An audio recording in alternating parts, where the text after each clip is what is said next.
I'll say it again. You know how bullish I've been, and I've said it now in recent weeks when I get interviewed.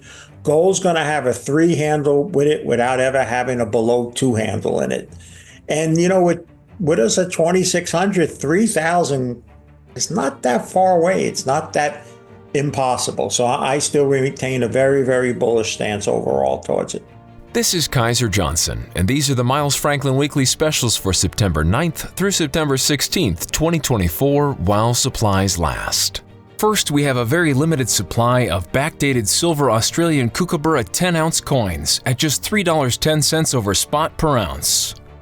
Next, 1-ounce backdated platinum maple leaves are just $80 over spot. And finally, we have compelling pricing on various pre-33 American gold coins.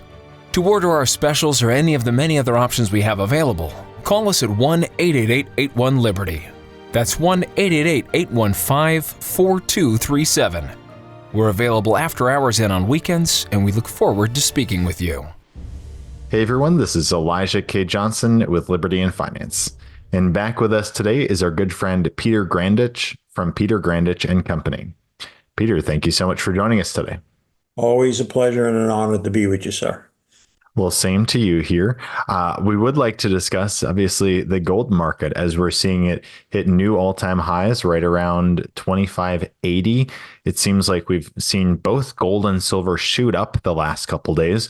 We're recording this on the afternoon of the 13th of September here, 2024. Your take on what we've seen the last couple days?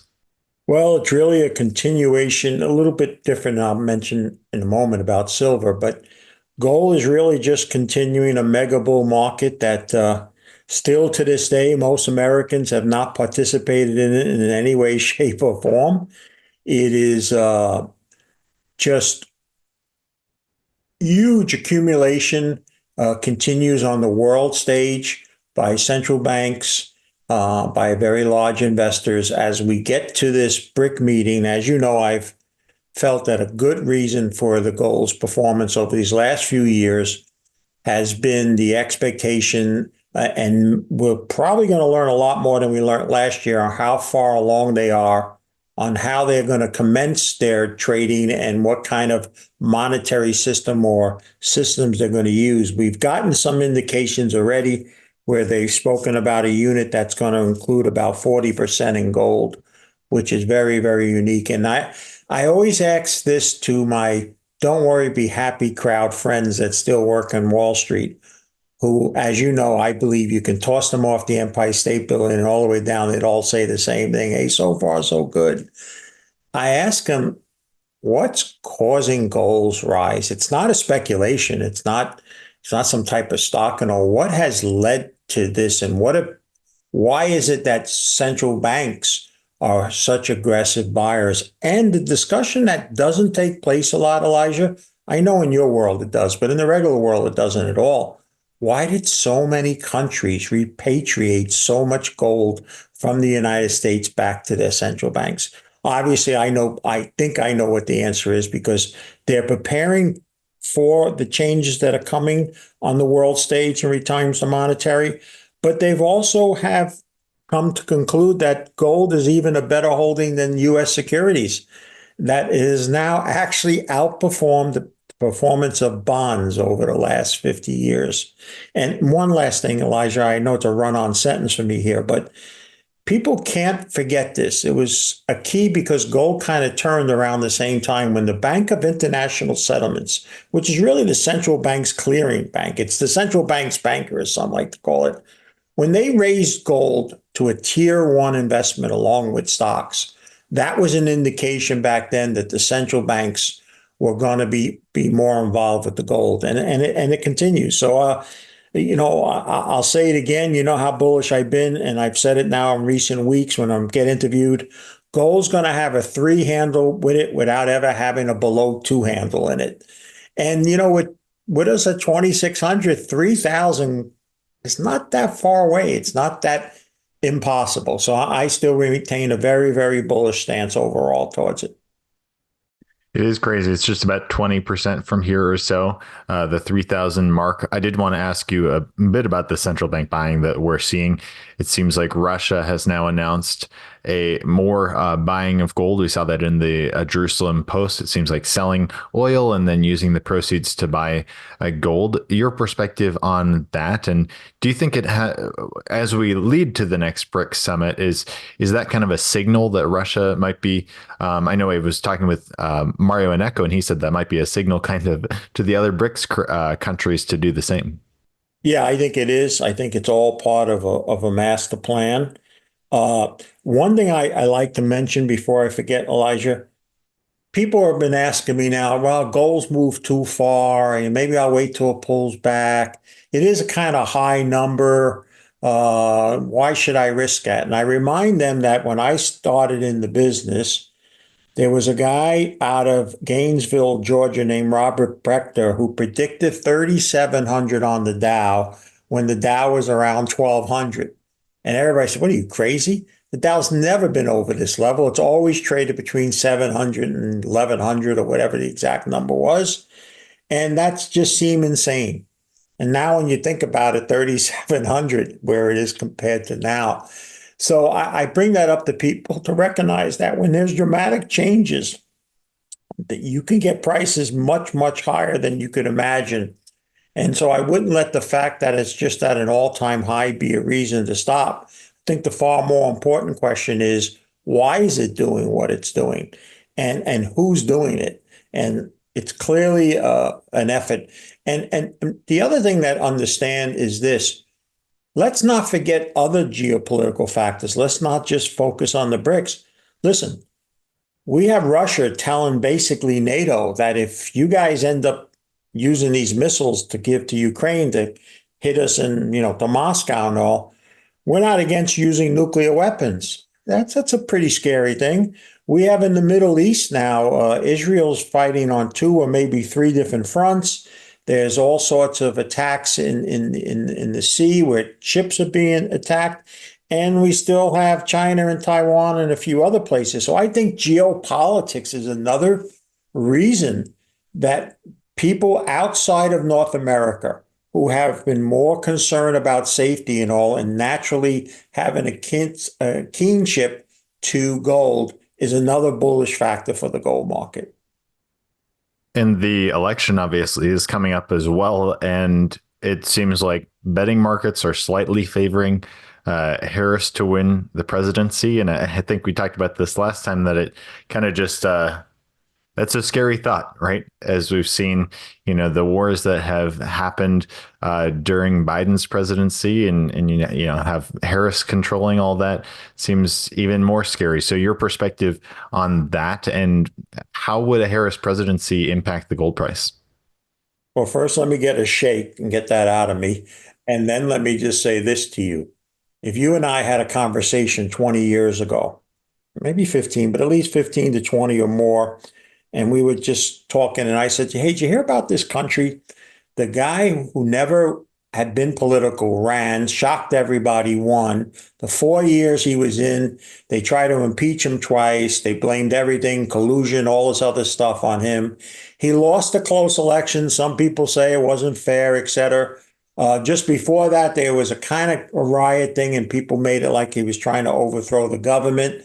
After he was out, they tried to charge him, and did on several fronts. They even found him guilty on something. And if he didn't turn his head one day, he was probably going to be killed by an assassin's bullet that ended up just grazing him. Oh, and by the way, the guy that did beat him in that close election that people questioned, since the time he got elected, there was a lot of concerns and a lot of circumstantial evidence that he was crooked, his family was crooked, he was getting quite ill. But even a year before he would try to run again, they were already telling him that his second in command they should really replace, because she's absolutely no good, useless, what have you. And then he gets the nomination only to be pushed out. And the girl that they just said a year ago was no good, they have her running now. And now some people are saying she's going to win. And you know what your response would have been to me? Pete, what third world banana republic are you speaking about? That's the God's honest truth. That's the United States right now. That's exactly what has transpired. So anybody that just sits there and goes, yeah, this is a simple breeze, it's going to, it's just going to go this way without any concern and all, is just asking for trouble. It is crazy. And I know we've talked about this last time as well, just the complete shift there is in the narrative. And everyone seems to think that, oh, everything's fine, when it's like, as you mentioned, just a few months ago, people were talking about how Kamala Harris is not, capable of being president, right? She's not the right candidate. And now the media is just propping her up as if she's like, the next savior for the country and stuff. And a lot of people are actually buying into it, which is crazy. People would have to know these movies, but there was a famous movie called The Sting with Robert Redford and Paul Newman. There was Weekend at Bernie's, and then there was the movie Truman, if people remember that. And if you take the characters and characteristics and the themes of those movies, that's exactly what we have. There's somebody behind the curtain. We propped up somebody that was at least walking dead and fooled a lot of people. And then it's the ultimate sting that it's one con. And in all of this, people have become numb to it. Yeah, there's some people speaking up and speaking out, but the average people are just going about it and all. And it takes me to another level. I know on your show I can say it. One of the other things that's happened in a generation and all, for those who believe in the Christian walk, the devil has disappeared out of the equation. Nobody talks about it. It's very rare that religious leaders speak about it. This is a perfect scenario for the devil at this point in time. So I know people don't, but I do. I take my faith seriously. And it's just it. So nothing would surprise me between now and election day. And quite frankly, I'd make this point. I think this is very important, Elijah. Even if Trump manages to win, and even if he manages to get sworn in, do you think these people who have done what they've done to him since the time he walked down that escalator in 2016 to now, do you think they're just going to stop and say, okay, we lost? No, I think they'll get worse than they've ever been. And that's why anything past the short honeymoon, even if Trump wins, I think we're going to have even more challenges than we've had up until now. It does seem like the economy is in tough shape right now. I mean, a lot of people are saying that right now we are actually in a recession. It's just not recognized by the official numbers yet, but it will be shortly.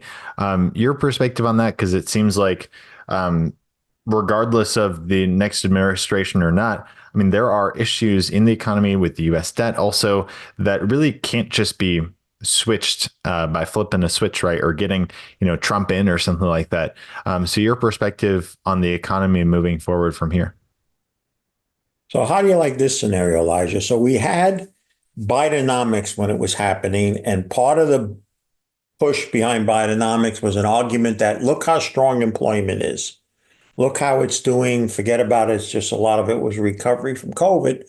But look at these employment numbers and look how much we're having. And employment number come out, and everybody say, prove to show you Bidenomics is working. And then they kind of changed it the next month, and this went on and on. And what happened?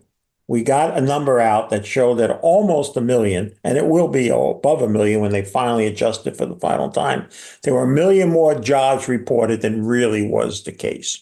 Then I asked people this, okay, if that's the case, and Bidenomics was not as strong, and Harris is part of Bidenomics, the Federal Reserve was making decisions based on that. Throughout the time of their tightening, they said there were two main reasons for their tightening: inflation and strong employment. Well, it turns out that one of those two factors was way overblown. It wasn't anywhere as strong. So now if that's the case, first you have to say, well, the Federal Reserve really was duped in a sense if they were taking it on face value. And now people, instead of going, wait a minute, we should be even more concerned. Now the stock market's rallying because guess what? This now allows them to give us a 50-point base cut. And that's bullish for stocks. The cup always half full, the spin, even though the underlying factors are getting worse and worse, is how people get trapped in a bubble. How bubbles cause false premises and they build on one another. Real quick example, if you don't mind, there's a real hot technology stock out there that's been involved in artificial intelligence. It's gone up X amount of percent. And The other day, the market was down 700 points right after the debate because people were concerned, oh my God, Harris could win. This could be bad for the economy. And then this guy came out at a conference and said, hey, listen, our customers are just going crazy because we don't even know if we're going to be able to give them everything they need. And the stock market turned on that. Meanwhile, the guy is selling hundreds and hundreds of millions of dollars of his stock. If your customers are doing so good, why would you want to get rid of a stock today that's going to be worth so much more tomorrow based on the implications you're saying of how business is doing? These are one of many, many signs of a bubble. And part of the other sign of the bubble is how well gold's doing, because you would argue if the stock market and the economy is doing it half as good as the Don't Worry Be Happy crowd says it is, gold should not be performing. I believe gold is being used again in part by people who realize what I just said is true. It's a bubble and it's going to lead to big trouble down the road. So the perfect storm for gold, I've been at this 40 years. This is the perfect storm for the gold market. And there's nothing on the horizon to suggest that there's going to be a break in the weather.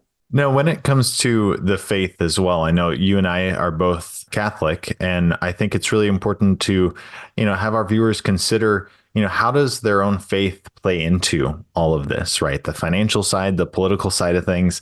It's important, at least for me and you, right, to have the faith kind of guide all of our decisions. So your perspective on that, when you are considering these problems economically, when you're considering these, investing in gold and building this financial arc, how does your faith play a role? So the only financial book worth its weight in gold is the Holy Bible. It's the manuscript to life in my house. For me, it's light years ahead of even my own book itself.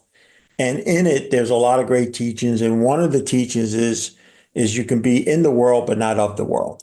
So that's one of the first things you have to change. It's a lot harder to do that now than it might have been years ago. The other second teachings is that there's more topics about matters of money and finance than there is about what you think the ultimate target of the book would be, heaven or hell. So someone who wrote that book, in our view, it's been written by God, it's been inspired by God. But even for people that are secular and say it's just an historic book and it was just a bunch of people who got together, man, they've been more accurate about things than anybody else has been. It goes back to the first part of the book about moral compass. What has been lost in the world and here in the United States is a moral compass. Your parents, and especially your parents' parents, didn't matter whether they were Jewish or Catholic or even other type of religions. They all shared a moral compass, basically a 10 Commandments type lifestyle. And they lived within that. It was in our law, it was in our schools, it was in everywhere. It's basically been taken out. And because of it, there's no guidance, there's nothing to keep the ship steering. It's a rudderless ship now, day-to-day life. And some of the people who got in charge of it should never be on a boat to begin with. And so therefore, we have to keep that in mind. And it's especially challenging because we know that there are events and potential things that some people are not focusing on. The world has become more agnostic, if not atheist. It's not moving, certainly in America, towards more of what our faith believes in. There may be more of a dynamic within that group that is, but there's a lot more people that are going, it's not that important to me at all. And we have to remember that. We have to remember that everybody is not thinking the way that you and I are thinking. In a sense, you have to think, okay, what are they thinking? And but I still think we have to stay within in the principles that we've been given. And that one of the first things begins with is living within our means. I think Scripture teaches us that less is more, be positive cash flow. There's not a positive verse in the whole manual about debt, many warnings about it. And much of the economic issues that we have here and abroad now involve debt. So I just think it's a most worthy process, and at times challenging, and at times it's getting to the point where even speaking about it openly. I'll tell you this much, Elijah, I know it for a fact. I know I could do more business if I left my faith out of my business. And people would have to guess what I am or if I'm anything to begin with. But it also gets rewards not only for someone like you who appreciates it, but it also, every moment when you think it's not worth it, something happens that demonstrates God's hand in your life. And that's what the faith is all about. Some people you can give them all the scientific evidence and they're just going to disagree and not believe. And then there's some people that don't need anything but pure faith to carry on with their life.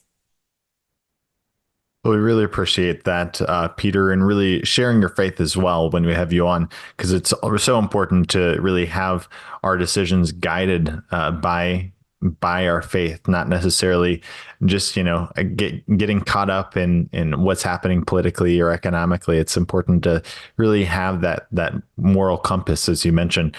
Before we let you go, did you have any last thoughts for our viewers? And can you share with our viewers where they can find your website, petergrandich.com, and the service that you provide? I left out one sentence that I think would really put the cherry on top of this. Someone that once asked, well, what if it's not all true? What if all of what you believe is not real? My response is, it's still a better way to live. And I think that's really, really critical. So I write there is a blog, petergrandich.com. There is a YouTube channel where interviews that I'm blessed like yours to be on, and I interview some people. But I spent a good part of my time on my X page, Twitter, sharing my thoughts because it's instantaneous, it's easy, and quite frankly, it's also enjoyable. Fantastic. Well, Peter, we really appreciate your time as always. Thank you so much, and God bless. Thank you, Elijah. This is Kaiser Johnson, and these are the Miles Franklin Weekly Specials for September 9th through September 16th, 2024, while supplies last. First, we have a very limited supply of backdated silver Australian Kookaburra 10-ounce coins at just $3.10 over spot per ounce. Next, 1-ounce backdated platinum maple leaves are just $80 over spot. And finally, we have compelling pricing on various pre-33 American gold coins. To order our specials or any of the many other options we have available, call us at 1-888-81-LIBERTY. That's 1-888-815-4237. We're available after hours and on weekends, and we look forward to speaking with you.